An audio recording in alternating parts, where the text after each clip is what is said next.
to understand the mechanisms responsible for the generation and maintenance of biodiversity. And second, to promote the understanding of the consequences of the ecology and microevolutionary processes affecting living organisms and their implications in the conservation of natural renewable resources. His research mission is focused on evolutionary and conservation questions rather than on a particular ecosystem or organism. Professor Sidorico regards species, populations, and ecosystems as models to address consequential questions in ecology, evolution, and conservation, with an aim to integrate these disciplines for the sustainable management of marine, wild, and mariculture resources. And without further ado, I would like to call upon Professor Sidorico, who will talk about this amazing research that shows that Fiji is a wonderful place where the sharks find life salvation. Thank you all.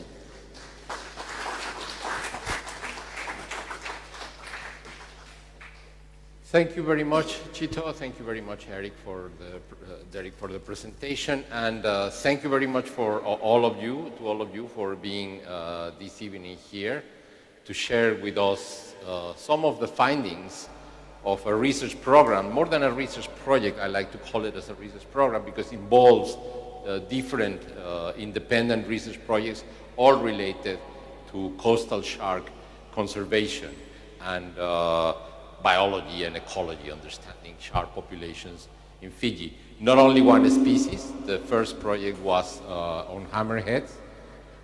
Can we have, please, the title slide to begin with?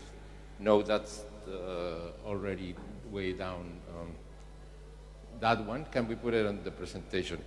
So I call it, well, actually it was Chito who called it that way. I sent a more scientific title, but he thought that something more appealing for the general public was appropriate. Thank you very much. And it's Endangered Hammerheads and Vulnerable Bull Sharks, because these are the two main focal species, but we have also studied others, Find Life and Sanctuary in Fiji.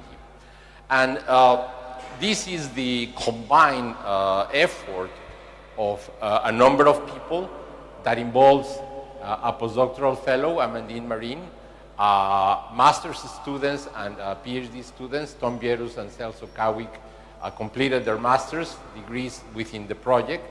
Kerstin Klaus is at the moment conducting her PhD studies in the school, and also a number of faculty members that have collaborated with us.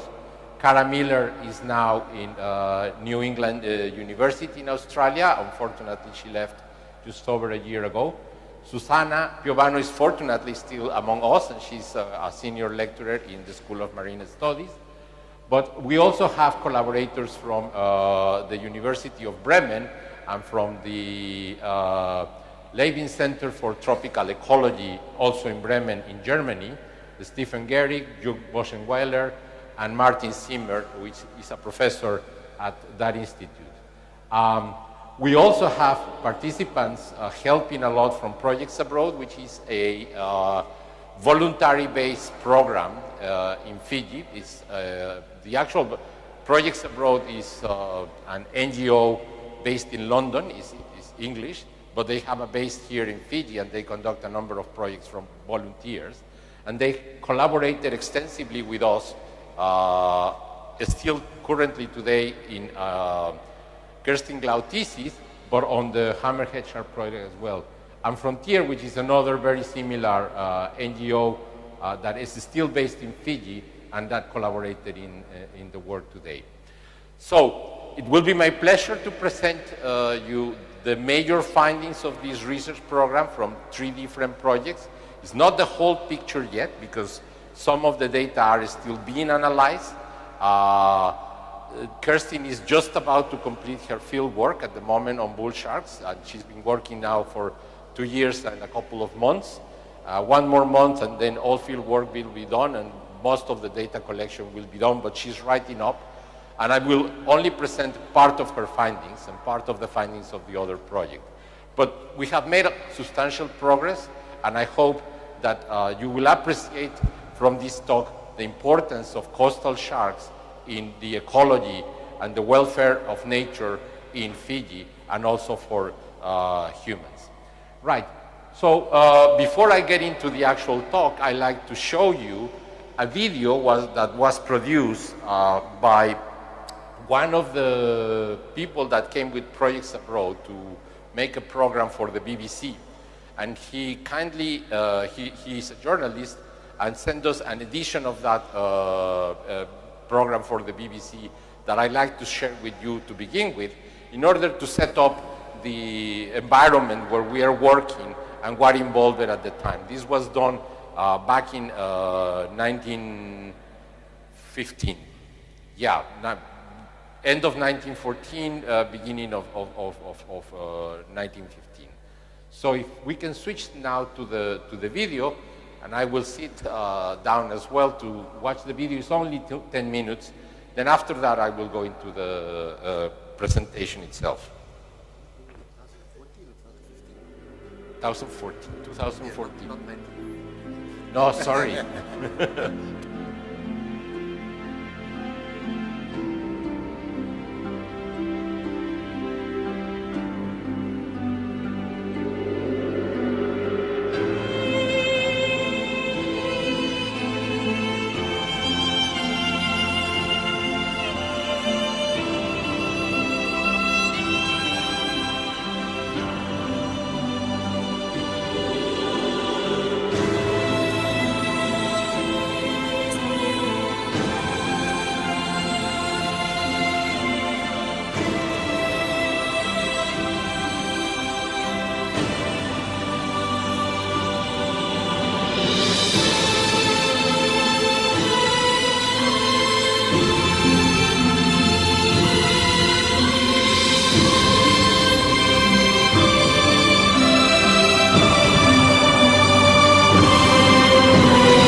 Figures have shown that this once thriving shark nursery has not much left to offer.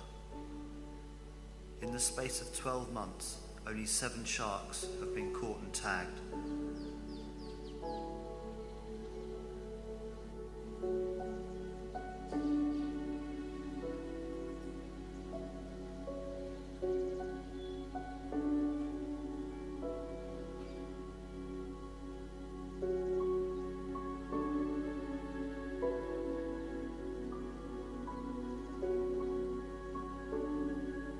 This trip sees the end of that 12-month period, and once again the team has come empty-handed. It was time to come up with a new location to survey.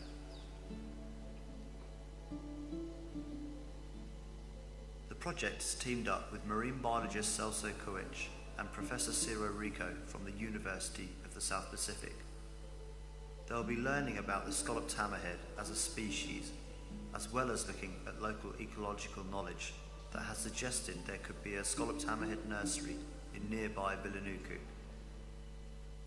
The team from the University of the South Pacific have already identified what appears to be a very abundant hammerhead nursery in the capital Suva, but are also keen to identify other nursery areas.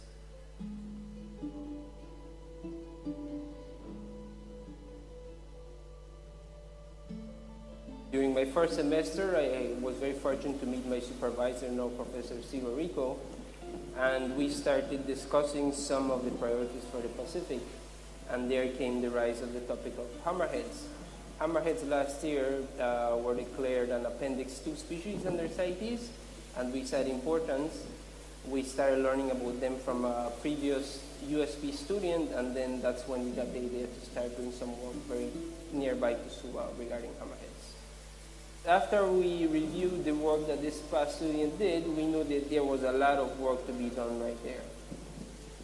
From his 6 months of work, it was basically in one night that he got almost all his samples, all his scallop hammerheads.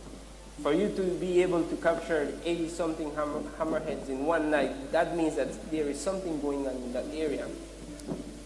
We also got in communication with the local fishermen, and we started digging a little bit farther, and that's where we are right now. So far, we've carried out 5 months of work, and we have some 500 sharks to present. The following week, the team from the University of the South Pacific invite us to join their research boat in the Rewa River.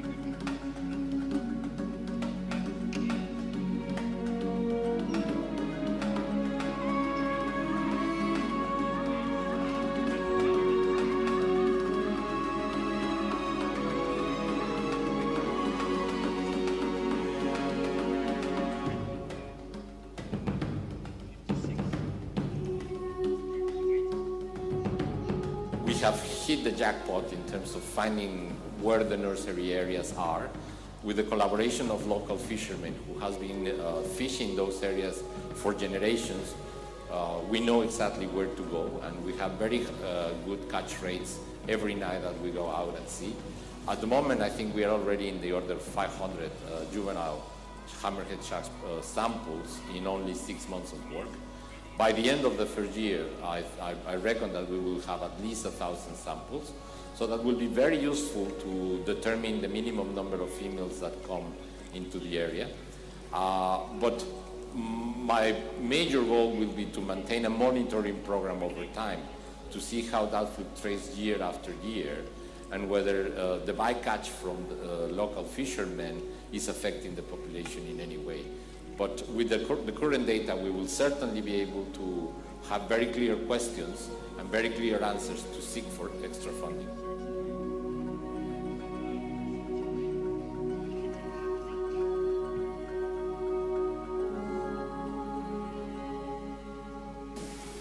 The conservation of the species is what the stakeholders, is what the community gives it, the value. We have to be honest and say that pretty much everything has to be given a value in order for us to value it. Now, for us to know what we have, first we need to go and do the science. What I would wish would happen would be that the communities of Fiji, the people of Fiji, the government of Fiji are able to give it a value. Something that is really valuable to Fiji, not only as an ecosystem species, but as an iconic species. It's a scallop hammerhead. Many people are in awe when they see a scallop hammerhead for the first time in the waters. I guess the big dream is to try to establish marine protected areas for this species. If we could put one example, such as the Rewa River Estuary as a nursery area, we could get other people, other organizations, the Fiji government interested in, well, we found one nursery in Fiji, there might be more. Let's go out, let's start asking questions, let's start investigating. At least let's do that. This might bring up to maybe there's only one nursery here, maybe there are many, many more, maybe there are many other nurseries for other species. But we need to start looking. We need to start looking in our financiers in order to try to put management strategies for these species. Ultimately, if we do find them, once we stumble upon them, I guess it is up to us to try to manage them. We have been blessed with many, many resources. The people of Fiji have been blessed with many, many resources. if you know what you have, then I guess the least that can be expected from you is to manage them.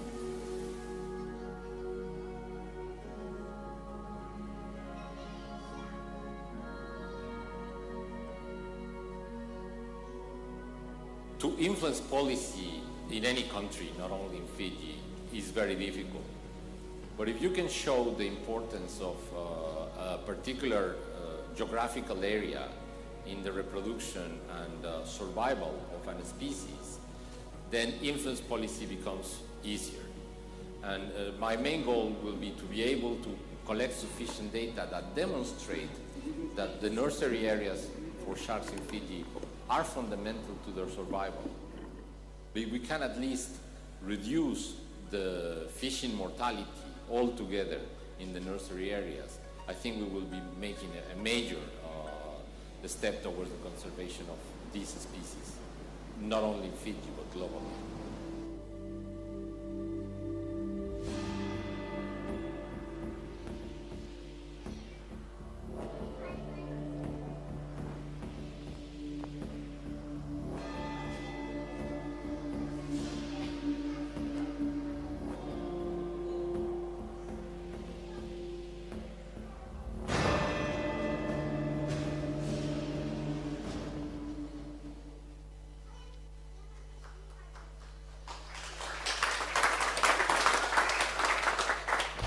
Yes, you can hear me. Yes, that's working. Can we have the slides back, please? Right, well, I'd like to acknowledge the contribution of Matthew Frost, the journalist who made this film possible a while ago. Tom Bierus, who is with us today, this evening, and responsible for the project in Ba, is also a cameraman, but unfortunately he was very busy to give us some of the films that he shot when he was doing his master's degree, but we have quite a few good pictures in the presentation. So, getting on with the actual project.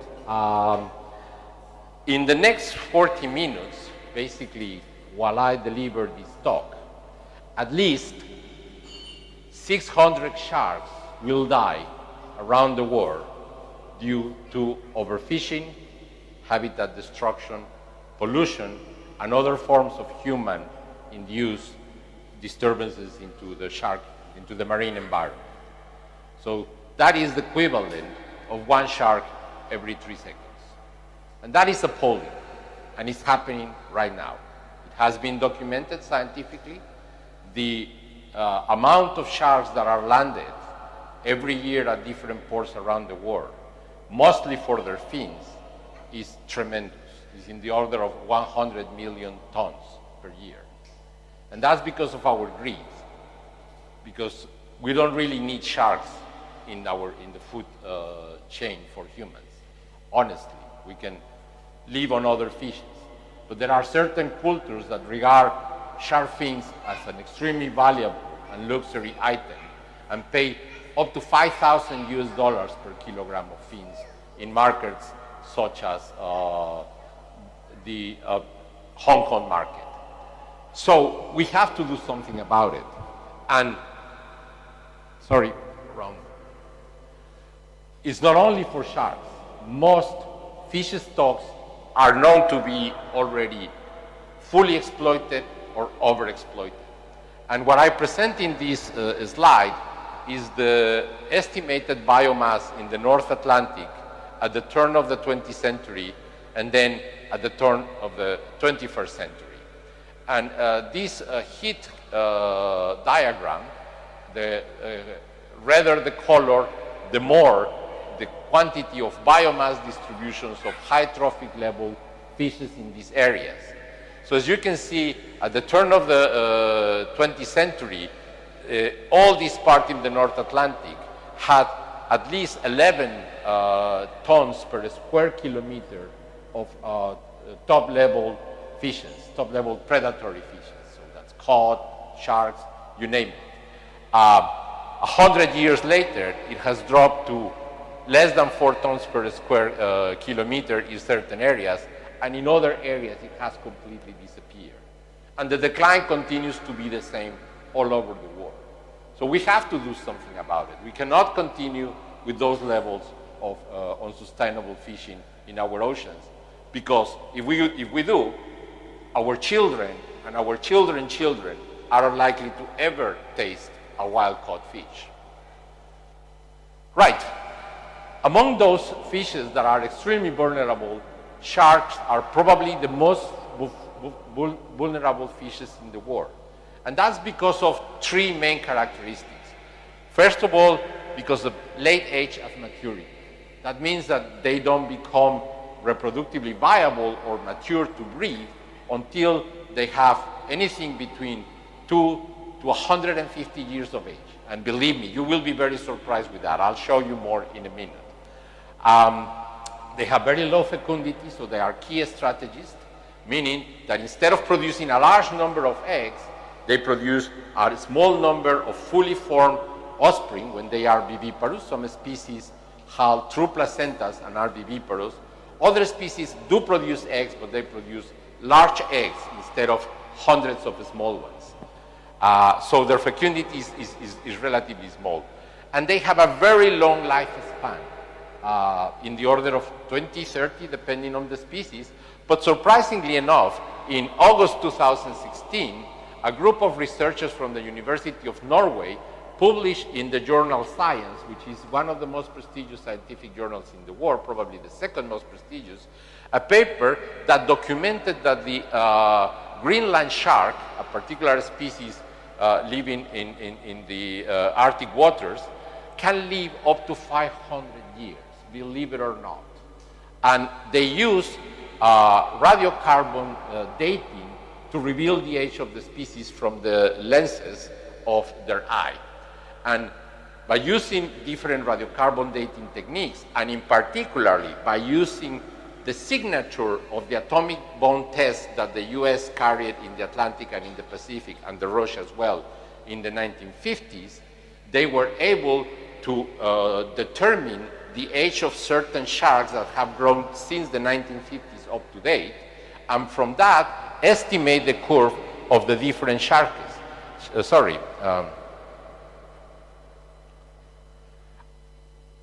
Just pushing the wrong button. So this curve is the growth curve. So a shark that measures 5 meters, 500 centimeters, is estimated to have an age anything with a confidence interval between at least 300 years up to 500 years. And these guys actually do not mature sexually until they are 150 years old. Can you imagine having sex for the first time at 150 years and being a child for about 70 years and then being a teenager for another 70 years? It must be horrible. Well, sharks are adapted to that. So you can see how vulnerable are. It takes a long time to produce them. This is an extreme. But there are many other deep water shark species that we have no clue of how long they take to grow, to sexually mature, and how long they survive. We know a little bit about coastal shark species, and that's what we are going to concentrate from now on.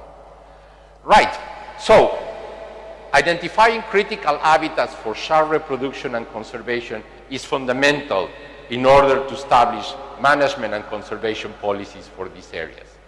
We know that coastal sharks use natural embayments, estuaries, river mouths for parturition, for growth, and for maturation.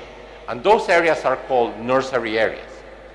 We knew from previous studies conducted also by USP by one of our former master's students, Kelly Brown, who currently works in the school as the curator of our collection. He documented for the first time in the Rewa River with scientific data that that was an area of aggregation for scallop hammerhead sharks. But he wasn't able to conduct a project throughout the year. So we set up this project in order to determine whether that particular area was indeed a nursery ground or not. But let me first introduce the species. The scallop hammerhead shark is a circumglobally distributed species that occurs in temperate and tropical, coastal and pelagic and semi-oceanic environments. So it's mostly coastal. The red color signals areas of abundance. The redder the color, the more they are. And as you can see, they do not occur in open water. They are always associated to the continental shelf. Adults, although they are semi-pelagic, they move just a little bit away from the continental shelf, but tend to return always to the coast during the breeding season for parturition. They give birth to the pups always in enclosed bayments, and those are the ones that are called nursery areas. So, juveniles are also demersal, so they feed from the bottom of the ocean, mainly from crustacean species, but also from few species, and they use these coastal areas as nursery. Adults are primarily pelagic and solitary. They only come to the coast during the breeding season.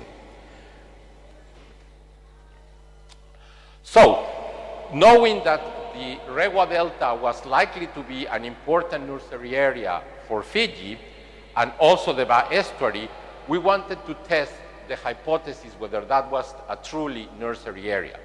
And in order to test that from a scientific perspective, we needed to test 3 different predictions. The first prediction tells us that there should be a significantly higher number of juveniles in the nursing area than in the surrounding areas. The second prediction is that there should be clear site fidelity of neonates and young of the years to that particularly so-called nursery area. And third, that there is also evidence of long-term presence of juveniles in that particular area. With Kelly's study, we were only able to document an aggregation there, but we couldn't actually be sure if everything else corresponds to the definitions of a nursery area. So in order to answer that question, we set up a research project that was conducted from September 2014 to March 2016, so over 18 months, by setting up gill nets at least 40 hours per week during the night, from sunset to about midnight. The gill net was 100 meters length by 3 meters height, and we have to check the net every 15 to 20 minutes to prevent sharks from drawing. Sharks don't have the opercular muscles that other fish species have that helps them to pump water through their gills, and therefore they have to move in order to breathe.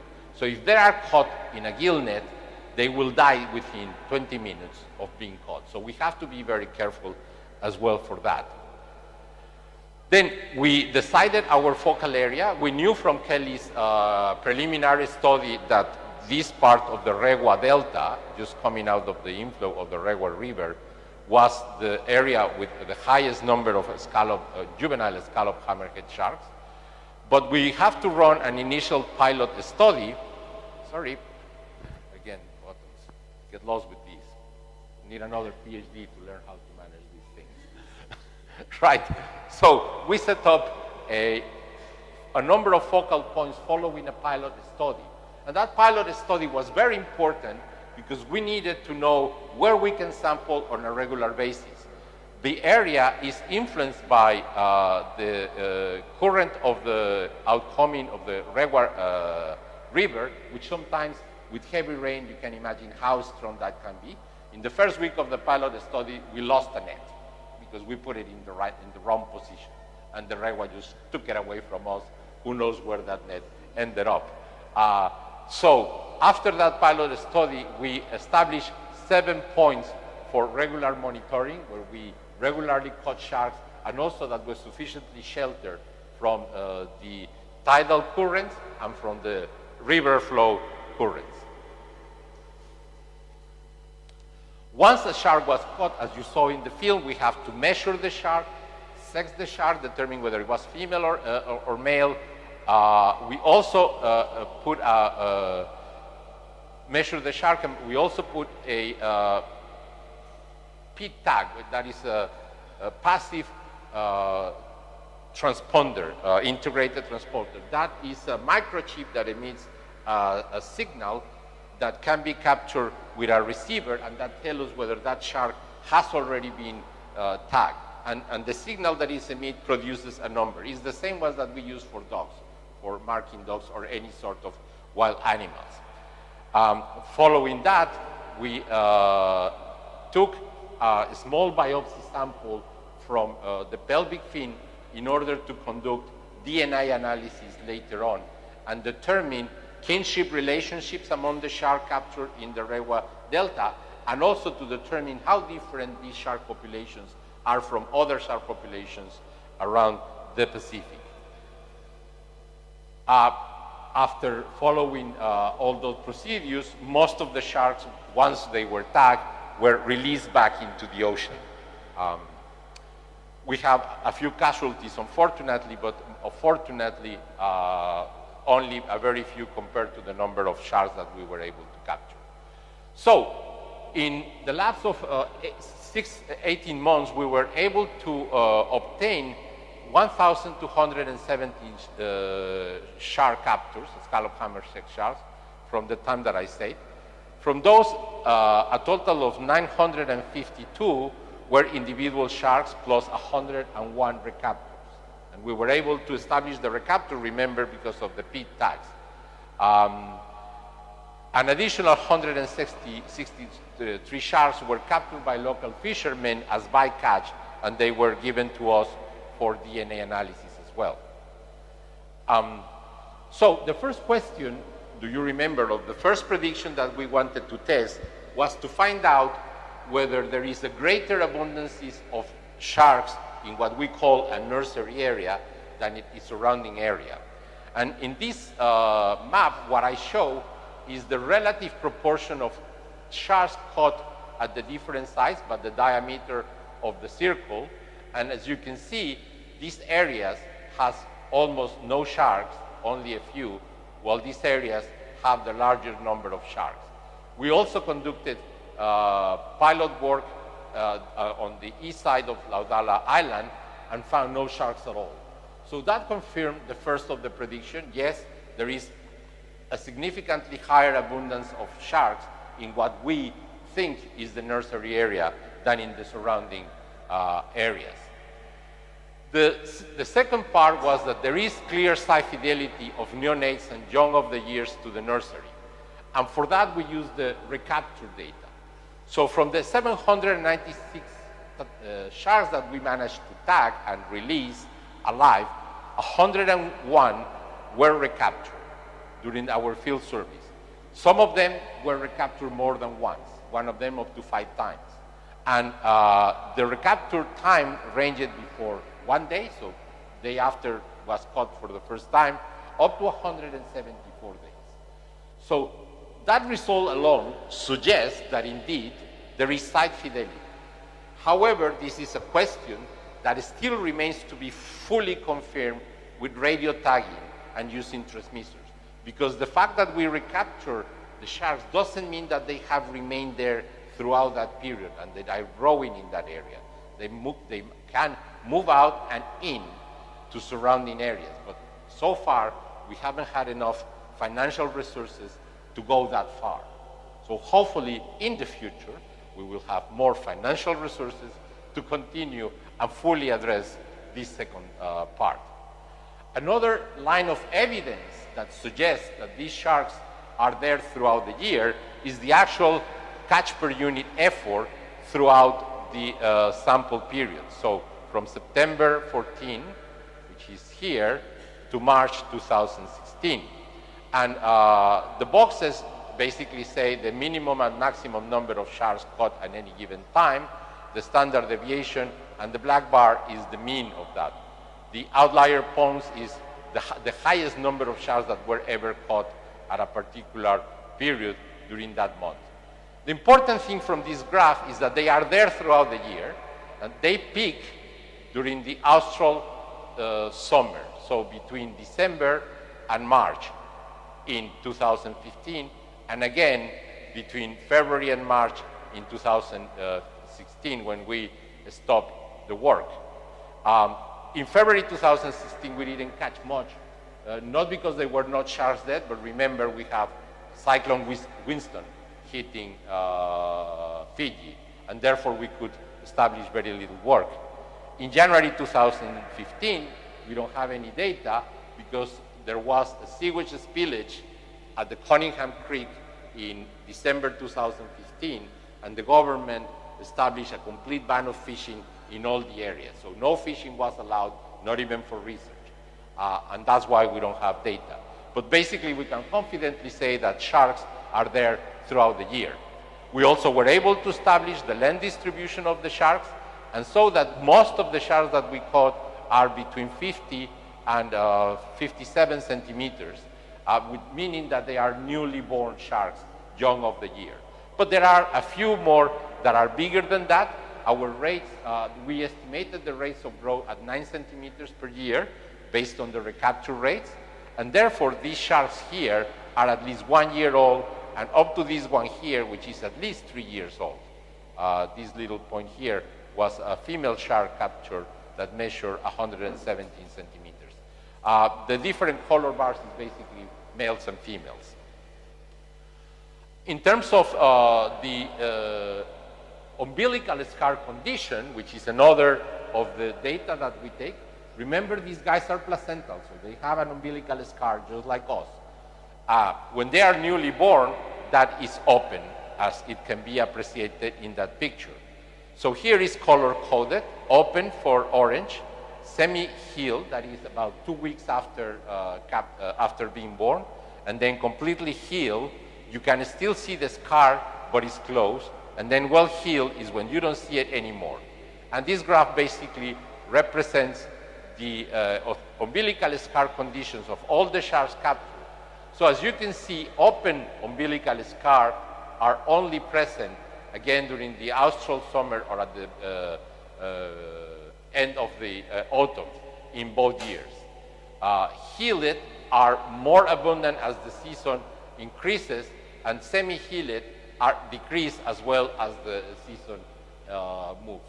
So with that data, we were able to unambiguously demonstrate that the parturition season in the Regua Delta, and probably in the entire region, is during the austral summer, which corresponds to other nursery areas in the northern hemisphere, which corresponds to the boreal summer. So June, July, August, that has been documented in Hawaii.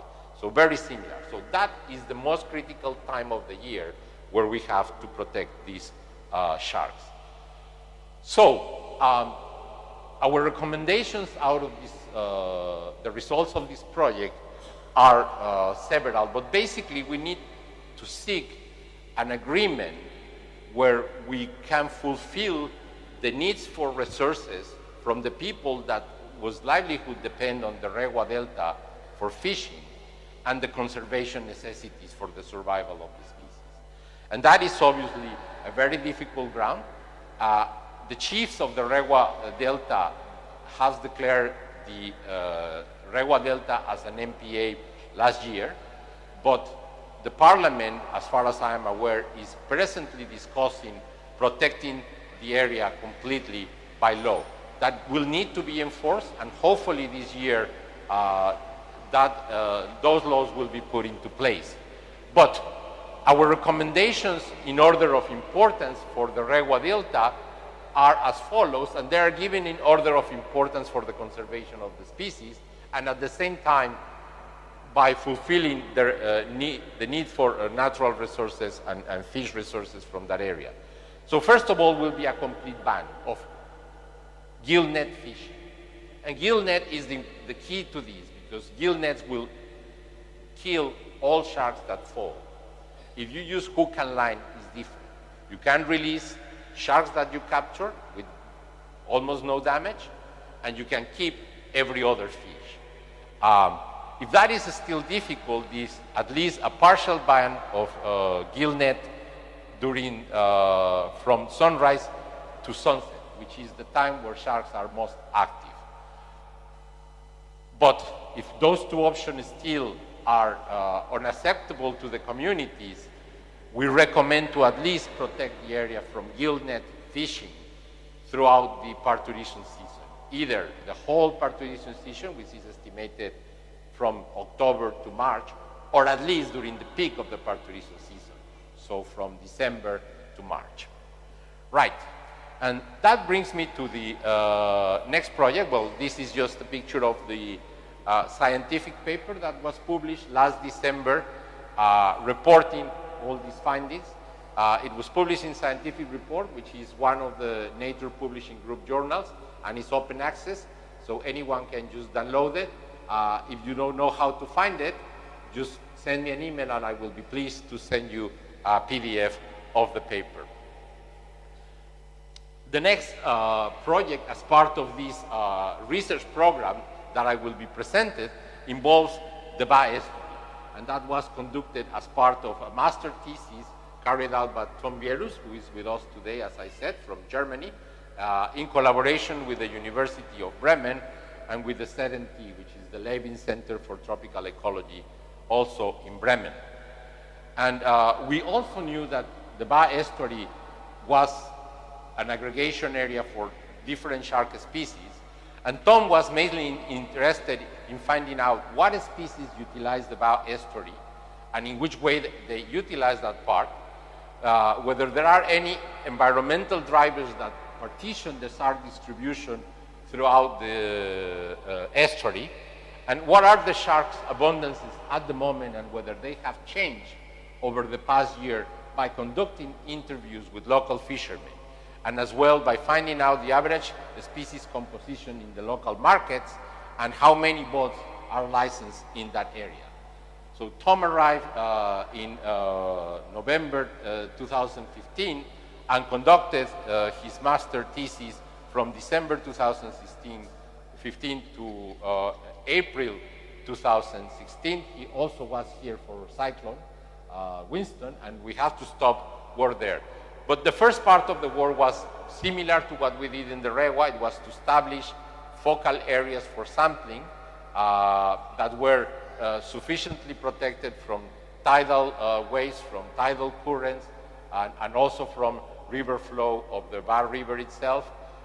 The area is relatively similar to the Rewa Delta, also with mangrove forest and reef, fringing reef in the outer part of the lagoon, and a relatively shallow lagoon. Some areas are deeper, some areas are very shallow, 20, 30 centimeters during low tide. And within those areas, he established a number of points where, again, the same type of methodology was established. Gill netting during the night, also soak for anything between 1 hour and 3 hours and check every 10 to 15 minutes. But in addition to that, Tom also decided to use long lines of 75 meters with baited hooks, with live bait. And that proved to be very effective for capturing certain type of sharks. He also conducted interviews with fishermen in the area in order to, first of all, find from local traditional and ecological knowledge which shark species they have seen in that area, whether they have seen changes in abundance and species composition over time, and where do the fishermen mainly fish and the average catches of sharks, and also the utilization of sharks, whether that was for fulfilling their own food needs or for selling into the local markets. In addition to that, he conducted regular market surveys to find out which shark species were present in the market, and these pictures are from the market in Ba, where you can see bundles of hammerhead sharks and also bundles of blacktip sharks. So how many species were there? And from the fisheries department to find out the number of licenses that were given in the Botua and Golengoli to try to estimate the levels of fishing pressure. In terms of results for Tom's work, what he found is that the catch per unit effort, that is 1 hour of unit effort for gill net or for long lines, changed from the, varied from different areas in the estuary. Some areas have higher proportion of captures with the gill net, that is the blue color bars, and some others have a higher proportion of long line capture, that is the orange bar. So significantly difference there. Furthermore, he also found differences in the the species composition. This is again color-coded. For gray is the black-tip shark, the white is the scallop hammerhead shark, and the black is the great hammerhead shark. So 3 species of shark. The species composition quite different between different areas, and also shark abundance quite different from different areas. He also was able to establish the length distribution of the sharks for the period sample, which was similar for the scallop hammerhead shark of what we observed, but obviously on a much shorter period. Also for black-tip sharks and for the great hammerhead sharks, which are the bigger of the 3 species here, measuring between 70 up to 85 centimeters. In terms of umbilical scar condition, he was able to determine that the parturition season for the black-tip shark is earlier than from the hammerhead shark, because the highest number of open umbilical scars were found in December, while the highest number for scallop hammerhead sharks was found in February. As I said, I can only give you a summary of the results. I cannot go into the details given the time constraints. But I'm going to switch now to the third project that is currently being conducted by Kerstin Glaus. Kerstin is concentrating on bull sharks. And bull sharks have similar life history characteristics as hammerhead sharks, in terms of they are also apex predators, and they also have low fecundity and so on. But the most important thing about bull sharks in Fiji is that they are an iconic species and extremely important for the shark diving industry. The shark diving industry in Fiji, all the big operators concentrate on bull sharks. If you go to Benga Lagoon any Saturday, you can just jump in one of the boats of the 2 companies that are operating there, Benga Adventure Divers, that is collaborating with us, or with Aquatrek, which is the other company. And the shark diving industry brings about $40 million a year to the country. So an important species for that, and an important species for conservation again. But the first question Kerstin was interested to address was whether the Fijian shark population is genetically different from other shark populations in the Indo-Pacific. And that came from the fact that a previous analysis that was never published but presented by some collaborators in a conference showed that the Fijian population was distinct from other shark populations across the world, and in particularly in the Indo-Pacific. But the results were not conclusive because it involved only a small number of genetic markers that allow them to address this particular question. So what we did is to collect a much larger number of genetic markers. So we took the signature of nearly 3,000 single nucleotide polymorphisms. That's changes in the DNA sequence at a single site. And using the combined signature of those polymorphic sites, Kerstin was able to demonstrate that samples collected from South Africa, from Indonesia, and from the west coast of Australia, as well as from the east coast of Australia, and obviously from Fiji, were genetically differentiated from one another. And what you see in this graph, which is a principal component graph, but ignore that, what I'm trying to concentrate here is that every circle here represents the DNA signature of a single shark using these markers, right? And then that genetic signature, because it's the combined signature of 3,000 different polymorphic sites in the DNA, can be combined and can be analyzed in this principal component analysis. And what that is telling us is that all the samples collected in the Indo-Pacific, with the exception of Fiji, which is the blue-colored ones, sit in a cluster somewhere here. So they are much more similar to one another, although there is some differentiation between the eastern Australian coast, that reddish color, and South Africa, that yellow color down here. But as you can see, Fijian sharks are quite different from them. So yes, the bull shark population of Fiji is unique. It's genetically differentiated and probably geographically isolated from other such populations. And in terms of conservation, what this means is that if we overexploit bull shark populations or we deplete those populations, it might be very difficult to replace them because naturally sharks, bull sharks, will not swim across open ocean. These are coastal species. They also use rivers for parturition and for nursery areas. Bull sharks are uraline species. That means they tolerate fresh water and marine water. There are even some populations in the world, like in Lake Nicaragua, where bull sharks live their entire life in a freshwater lake, right? So in Fiji, we know that bull sharks utilize the Rewa River. So the conclusions from the genetic analysis are there in writing, but I already said them, and I'm not going to stop anymore. So Kerstin has been also extremely busy collecting data for the Rewa River, for the Nabua River, for the Singatoka River, and also for the River, for her bull shark. Here is Kerstin releasing a bull shark after being captured, tagged, measured, and etc. So she has used basically the same type of methodology. She has to sex the shark, and it is an opportunity to show a male compared to the female that doesn't have these claspers here, and also determine whether the umbilical scar is open or healed. Here is a good picture to show that.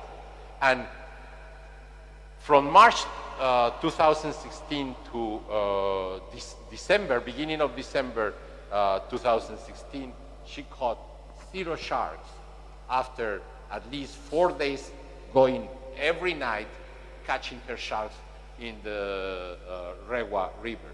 So a huge effort, no sharks at all. So we were very disappointed. We thought that the nursery has disappeared because probably of habitat destruction or of different disturbances, or simply because sharks don't use that area anymore like in the Nabua. The picture, the film that we showed at the beginning was from the Nabua, and over 7 months they caught 7 sharks. So very low catches. But bingo, came December 2016, and with that came Christmas, and her Christmas gift was a bunch of sharks right in December, and then a few more in January, February, and March. So by the end of March 2017, she has caught a total of 80 bull sharks in that area, and have identified 2 hot spots where they concentrate in the Rewa River. But we didn't repeat the sampling from March to December. We knew it was probably spotless and it was just a not good use of the resources. We will not find sharks in that time. But she began again sampling in December 2015, and by today we have, what, 104? That's it, 104 sharks caught. In this case, 1 hot spot for them. She has also measured environmental parameters and is aiming to establish whether the distribution of the sharks are related to any environmental cues. Very similar to what Tom did in the Var River, but I didn't have time to present all that data. Another important outcome from here that I'm not going to present data because it will be very complicated, but I briefly tell you, is the kinship analysis, the DNA analysis. With the samples that we caught, we were able to establish kinship among all the pairs of shark caught. For the hammerheads, we have more than 1,000 samples, so we didn't have money to do that many. But we analyzed 166 hammerhead sharks, and from those we were able to determine that at least 88 males and at least 89 females have taken part in producing that cohort of 166. So the number of families that we found, full brothers, full sieves, and half sieves, allows to determine the minimum number of males and females that are using the Rewa Delta. And if we can extrapolate that to the total number of sharks that we're catching, we know that those areas are used by at least 500 different males and females in that area. And the same is true for bull sharks. And we are even able to determine parentage with samples that have been caught at the Shark Reef Marine Reserve by Benga Adventure divers. So we can establish the father and the mother of some of these little sharks by taking samples from adult sharks in another area. So to complete my talk today, I'm just going to talk about another component of Kirstein's thesis, and that is a survey of sharks caught in Fiji waters that she conducted as part of her master thesis in 2013, published in 2015. She found at that time that about 15% of fishermen do target sharks. About 70%, so the vast majority of the sharks that are caught in the fishing industry is as bycatch, and a proportion of fishermen also in the order of 15% are have never caught a shark. That was done in 2015, and she wanted to repeat that, but in a more wider scale within the Fiji Islands. So the diameter of the circles here represent the number of interviews that she has conducted in different villages around Viti Levu, the Yasawas, the Mamanudas, Vanua Levu, and Taveuni, also in Kandavu. The results so far show that shark catches have decreased since 2013. That's very good news. And that's probably due to the ban on shark finning that the government imposed in 2015 when these sharks became appendix of CITES. So the work seems to be effective in terms of conservation. Many more questions remain to be addressed, and we are very eager to continue that. Kirstein's thesis is being written up, as I said now, and still ongoing with analysis, and many things will be discovered soon, and hopefully next year, with all these results, we will be able to determine what are the next steps and acquire more funding to continue with this research program. So thank you very much for your attention tonight, and I'm more than happy to answer any questions or comments that you may have.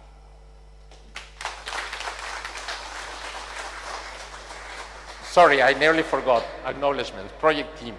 All the people involved, from students, postdocs, to volunteers from projects abroad, from TIER, faculty members as well involved. I did recognize them in the authorship for the main research, but it's also fair to recognize the contribution of people that are not in the authorship but that have helped us a lot.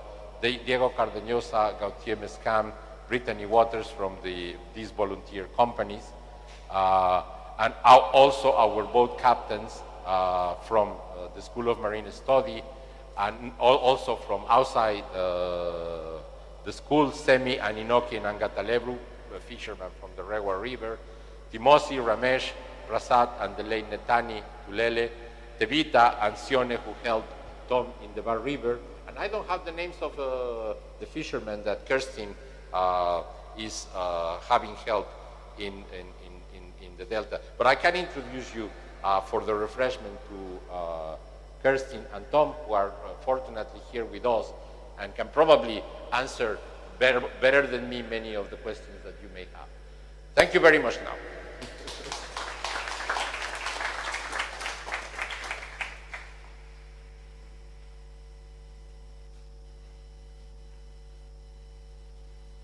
Yes, Ed. Near Taveuni, I understand that there's a tourist attraction which you can see schooling hammerheads. Yes. Is that the different species? It's the same as the scallop hammerhead.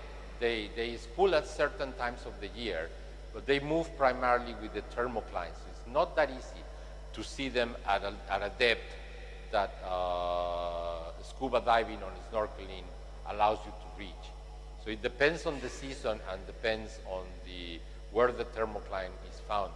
They tend to be at 60 meters and below, so very difficult to reach with scuba, but sometimes of the year you can't. So yes, when they found it, they reported there's, I mean, Tabiuni is one of them, but schooling scallop hammerhead sharks are found throughout the Pacific. Galapagos is another important area, and Baja California in Mexico is another important area for that. Right. We don't seem to see them during the shark dive there in Benga. Is that just because they're not, No. They come for different reasons. I mean, at least here in Fiji, it's not easy to attract the scallop hammerhead sharks, bark shark beating, but shark feeding. Remember that in Benga, the attraction comes from the fact that they feed the sharks, so yes, they are right. provisioning sites. There is a study by one of our collaborators, Bush and Weller, back in 2010, I think, or 2011, where he documented over a number of years the species composition of the Benga Adventure Dive, the Shark Marine Reserve, operated by Benga Adventure Diver. And it's clear that when they began, they have many more shark species than they have now. It seems that all species have been competitively excluded by bull sharks. They just don't allow other species to come there. And that is also due to the way they feed the sharks. They only drop one head of tuna at a time, or feed by hand one head of tuna at a time. Aquatrek has a different operation. They just chomp pieces of fish all over the place from the top, and that is a complete mess of shark species. Bulls are there, but you have nurse sharks at the bottom, you have gray sharks as well, you have silver tips, also just dashing from the water column into the bomb. You have lots of trevally, lots of big grouper. It's completely different, the setting, just like the way they feed. But hammerhead sharks are not seen there. They have been reported at provisioning sites in the Caribbean, the gray hammerhead sharks. Yes. Okay, thank you. Sphere native. Yes. I'm just wondering, I know that it's been seen that the bull sharks actually go up the river, and this tagging scheme seems to have shown that the hammerheads are staying in the estuary. Have there been any records of the hammerheads actually going upriver or within the mangroves? Not from our study. There are some anecdotal accounts of seeing hammerheads up the river. That must be adults. Scallop hammerhead juveniles are pretty much intolerant to fresh water. For instance, one day that we were sampling there after heavy rain, we made a mistake to put water in the tank from the surface, and that was pretty much fresh water. And when we put the shark in, it instantly died because of the fresh water. Then we bought a pump and then pump always the water from 3 meters below to make sure that it was salt water.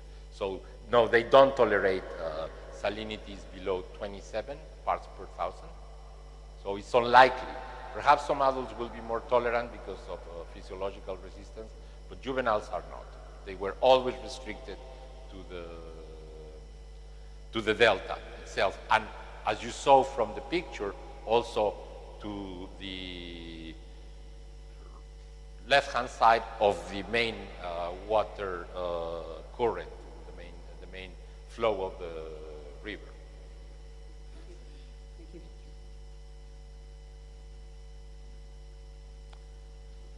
Yes, Patricia. Hi, I'm just curious about the international price for shark fin. So do bull sharks and hammerheads have a high price on the international shark fins, on the markets? Thank you. Okay, for I'm not sure I understand your question. Do you mean how much is worth a live shark on the shark feeding industry compared to the fishing? The fin. Okay, the fin.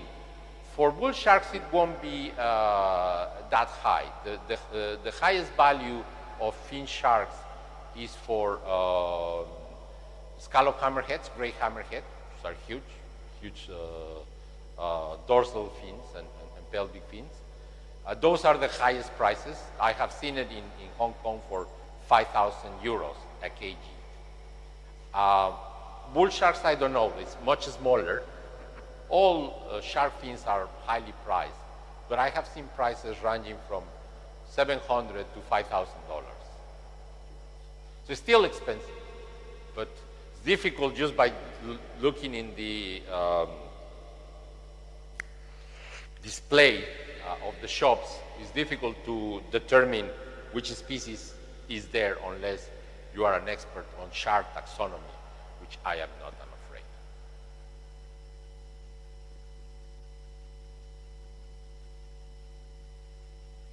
Yes.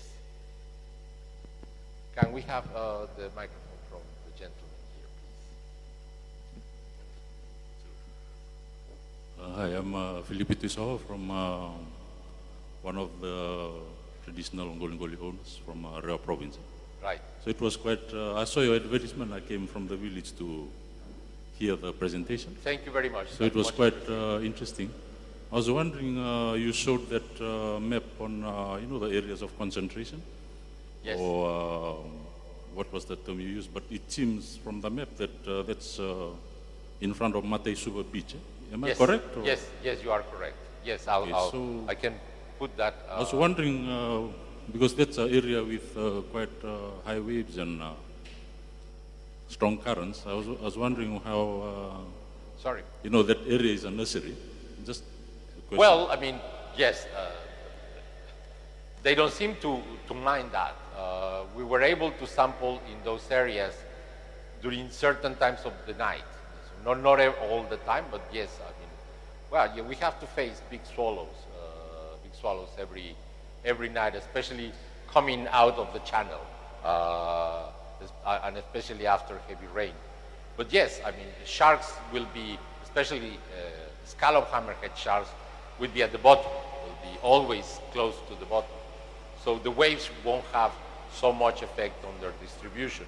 Freshwater has, as you saw also in the map, that the main stream of freshwater current from the Rewa River does indeed has an effect on the distribution of the sharks. But the closer you are to the beach, the higher the abundance. Yes, and the other issue you mentioned was on the, the recommendations. Yes. There was, I know that a few months, I think 2 months ago, 3 months, there was a declaration of for marine protected area. From the chiefs, but, yes. Yes, I mentioned Ngolingoli owner, but owner is sort of a term which is still to be clarified. Right. Because the state is the owner of all the rivers at the moment. So whether that declaration is legally recognized or enforceable, we need is a declaration by the Ngolingoli. Yes. Custodians, which I would use instead of owners, is something which is questionable. The other issues I thought I'd raise, right now, there was a presentation by the ministry at our provincial council meeting. They mentioned dredging and sand extraction as major threats. And if you go along the river now, there's about 4 or 5 sand extraction operations right now. And not only that, but also upriver gravel. And not only they are doing it, but now it has gone on at an increased rate. It has intensified. And you would see if you go towards Nosori, there's huge amounts of sand coming out from Wainibogasi. That's from the Rio River. Yeah. And not only are they using huge trucks, 10 and 12 wheelers, it's the intensity and the amount of sand being extracted has increased. I don't know why. Maybe because the election is coming and there might be a change in the policies. But apart from that, there's a huge threat too from dumping, regular dumping, fishing and mangrove destruction in terms of the issuing of mangrove licenses. So yep. That's a few of the issues I thought I'd share today. But in terms of the recommendations, it's good. But the question is in terms of coordination with the different government departments. Absolutely. And I suppose advocacy. And enforcing. With people who will be making decisions, and those people are the politicians. and either the current government or the next government. That's, I suppose, the reality of the situation.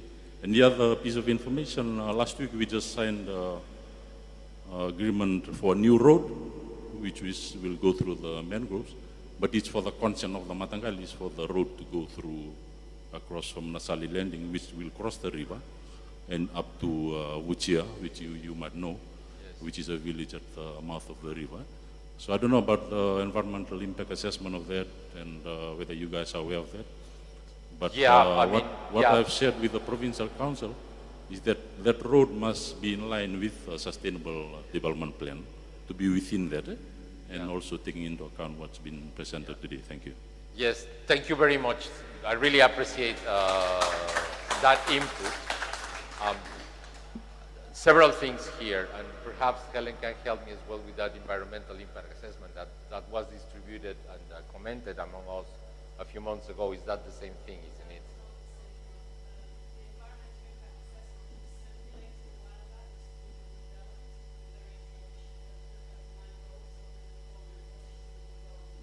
So this is in addition to that. Well, so there are 4 different road extensions being done by FRA in the general Tailevu mangrove area. One of them I know of has had an EIA done, and the other 3 have gone a bit quiet, so I'm not certain. Right. But the EIA we were discussing was not one of the road ones, these are separate. Right. Yes, yeah, yes, yes, yes, yes. Well, to lobby for that, and what I know is they have come with the usual things, yes, to influence. Thank you. I was able to read the environmental impact assessment of what Helen just mentioned, and it was extremely poorly done. We criticized it heavily, and obviously the person who was responsible for that has no clue of what he was talking about.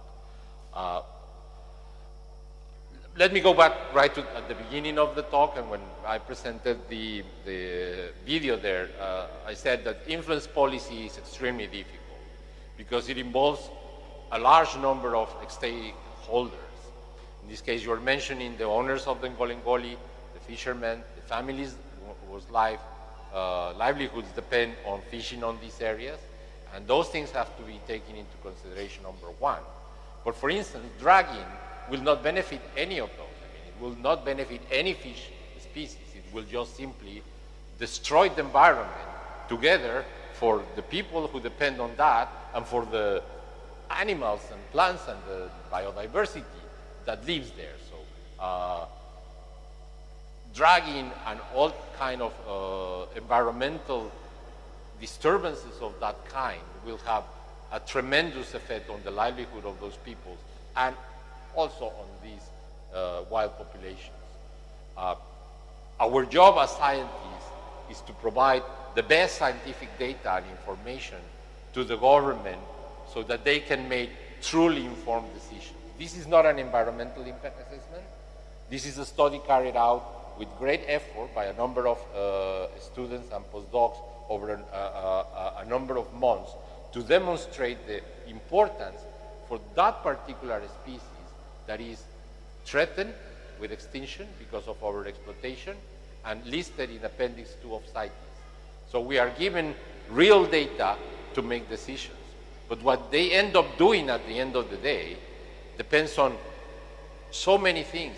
Lobbying on the industry, who is paying for the dragging, who wants the sand, how much that brings to the communities or to certain pockets.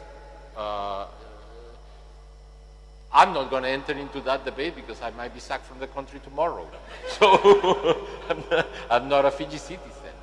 But my obligation as scientist and the obligation of my students is to provide the best possible data. Kirsten perhaps can comment on how far you go up the river in the Rewa for catching your sharks, and the areas where are completely devoid of sharks because of habitat destruction that you have seen, and those that still remain healthy where you're catching most of your sharks. If you can just at least stand up, people can talk to you perhaps after during refreshment, Kerstin. Don't be shy. I want to introduce you to everybody so that everybody knows who is the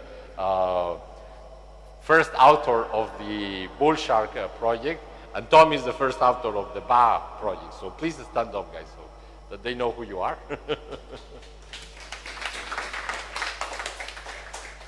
They can comment perhaps more, as I said, of where exactly they are catching the sharks. But yes, if we don't take responsibility as a society and demand from politicians to take care of the environment, the consequences will be paid by the generations to follow. And that is an undeniable fact. If we don't start paying attention now, our children and the children of our children will not see the world the way it is now. And perhaps we'll see some of the species only in aquaria. So unless we do something, what are we going to tell those generations when they will ask us for responsibility?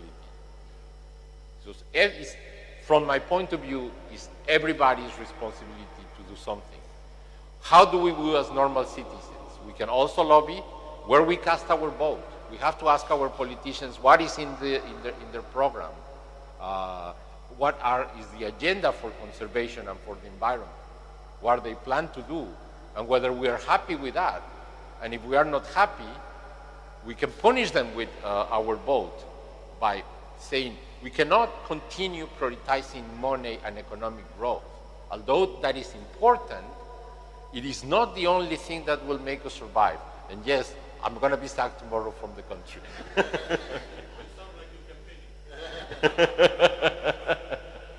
I'm an ecologist.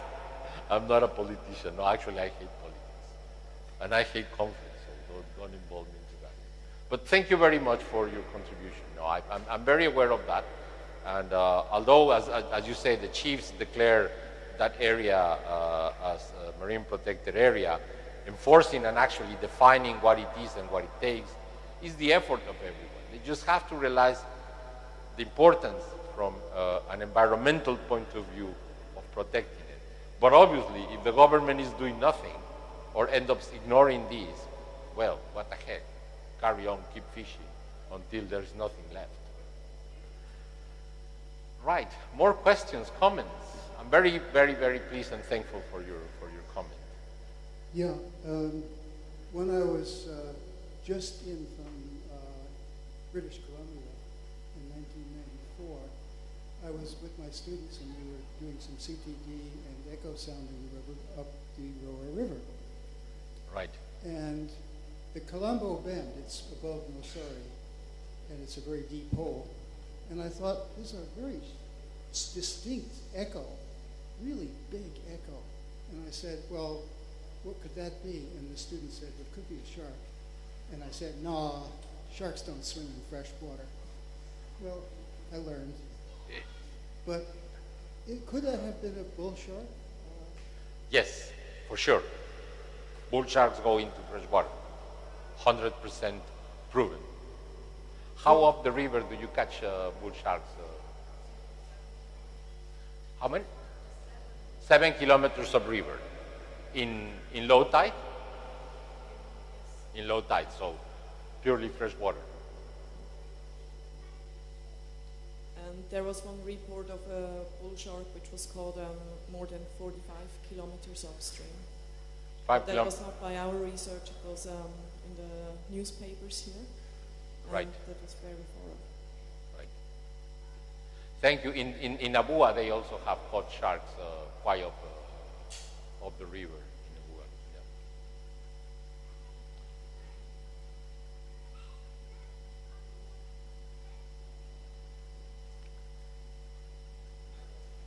Well, if there are no more questions, comments, I think it's just about time for refreshments. Thank you very much again, ladies and gentlemen, for your presence today at this first presentation of the 50th anniversary of USP. And thank you very much to the research office for not only organizing this today, but also for funding the project in the first place. Thank you very much. All right, thank you, Professor Sirico. Indeed, I would like to thank Professor Sirorico and his team. In this age when there's climate change, and I think the entire world are busy with fake news, are busy with politics. We here in the South Pacific, which is the zero ground for climate change, the effects of climate change, and so forth, we are doing our bit via projects, via research projects like the one that Sirorico is doing. I hope today, after today's presentation, the world will sit up and really say, look, if Fiji, such a small country like ours, is doing its bit to conserve animals, to conserve the planet, because we don't have planet B, we have only planet A, then they must join us in this fight. And therefore, I would like to thank you, Sirorico. There was a great presentation.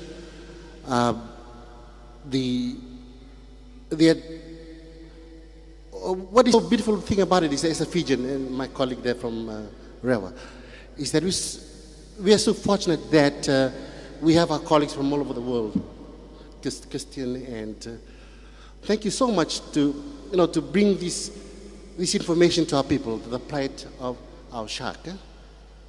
Thank you so much for that. And as a Fijian, I really appreciate your work. As a South Pacific Islander, I really appreciate your work. And thank you, Sirorico, for disseminating this news and also helping our young people in the South Pacific to know that our environment is important. So with that, I would like you to join me to thank you once again for your presentation.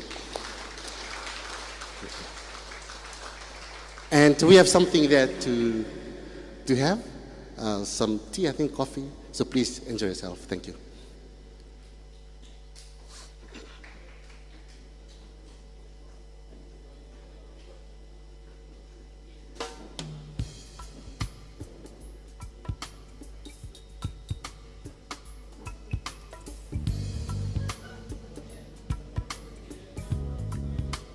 Thank you.